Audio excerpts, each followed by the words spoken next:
All right, so what's going on, everybody? And I want to introduce you guys to someone as one of my friends from the Speed Solving Forum who's actually a Roux solver. Go ahead and introduce yourself. Hi everyone, I'm DeeDubb. I am a Roux solver. I make a lot of Roux videos on YouTube, and I'm a big part of the Roux community.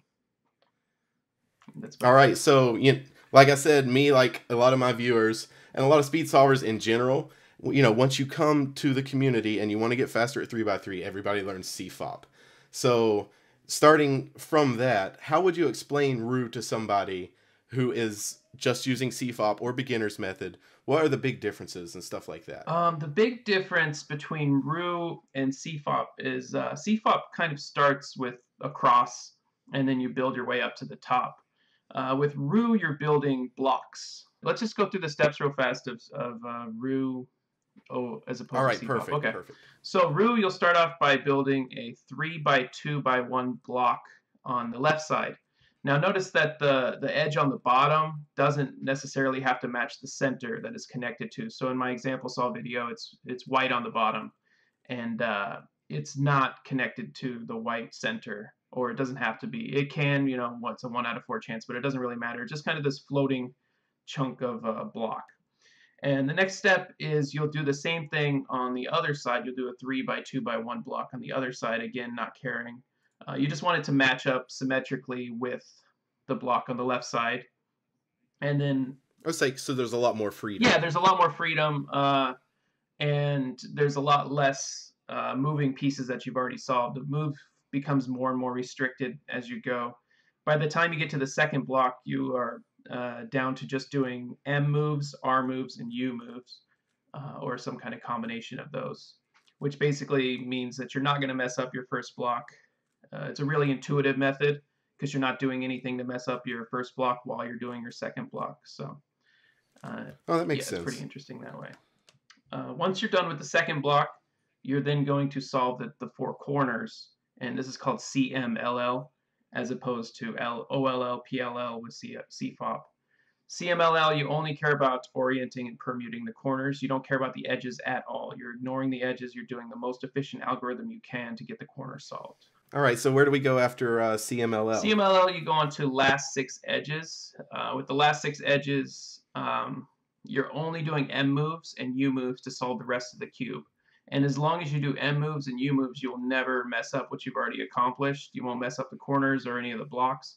So that's where, it's still very intuitive because you're just trying to figure out the best way to solve everything that's left, and you're not affecting anything at all, anything you've already done. Is there a beginner's way to get into CMLL, like 2-look OLL or something like that? Yeah, there's a really beginner style that I teach in my video. I wouldn't recommend it for speed solving, but generally the beginner's CMLL is 2-look, where you will you'll orient the corners and then permute the corners. So for that, there's 7 orientation cases and then 2 permutation cases. So it's 9 algorithms to get into 2-look. It's similar to 2-look PLL, I guess. No, not quite. It's 2-look OLL, 2-look PLL without the edges involved. Okay. So you'll do the orientation of the corners. So if you have like headlights or bow tie or whatever, you'll fix that, and then you'll permute using like a J perm or a Y perm. Okay. All right. Well, cool. All right, I'll check that out. I'll actually link to your channel in this because I know if people are interested in this, they're going to have 100 more questions, because there's no way this would be an hour-long video if we were actually going to explain everything. Yeah, sure. And I'd love to get into that. Yeah. If someone really wanted to switch to Roux, would it be harder if you were faster in CFOP, or could you do it? Say I've heard things like maybe Felix is sub 12 using ZZ. So things like that give me hope. Felix, but Felix is about the same using Roux. Actually, I think he's about 12 seconds using Roux. Felix likes Roux also. I saw a video one time where he was messing around and solving with Roux, like in a big interview thing. But well, yeah, but he's not human, so that doesn't count. But yeah, definitely. Do I think it can be too late? Well, the problem is it's never too late, but it just it can be so frustrating because you're already at this speed. You're already a sub 20 solver, and all of a sudden you switch to Roux and you're a 50-second solver. And, it might take months, it might take 6 months, it might take a year just to get back down to the times you were at. So I don't think it's ever too late, but it can be too frustrating and just not fun. Okay. Yeah, the one thing that blows my mind when I'm watching Roux solves is matching pairs with the M slice. I cannot get my head around that. Yeah. But if you had to sum it up, what are your main advantages, do you think, when you have as a Roux solver? Like better understanding of the cube, maybe? Yeah, I felt like going from Roux, and then I started learning CFOP just for fun. I felt like I kind of understood things a lot better, and F2L was intuitive. F2L was a breeze for me. I do Mm-hmm. feel like you get a pretty good understanding when you're block building. Block building, I think, is kind of a pure form of putting a cube together, and that's why it's involved in like FMC block Yeah. building. I think big advantage is just in the solving mechanisms of Roux. No rotations. You're not doing any cube rotations while you're solving. Very few regrips as well, and it's so intuitive. Although that can be kind of a drawback because when you're just pumping out algorithms with CFOP, you can do finger tricks and you get muscle memory a lot better. But when you're trying to think while you're doing it, it can actually slow you down. But I really like the intuitive nature. I just think it's more fun. But the biggest thing is no rotations. I would say the biggest benefit. Well, that's kind of, I don't know, this might be crazy, and I'm sure I'll hear about it in the comments, but that's one of my theories is of why there is the 20-second block with CFOP solvers. I think, anybody that is decently good can learn a bunch of algorithms and get down to 20 seconds. But I think to get below that, you have to understand the cube and how it moves and what you're doing, like a Roux solver. And I think that takes more time.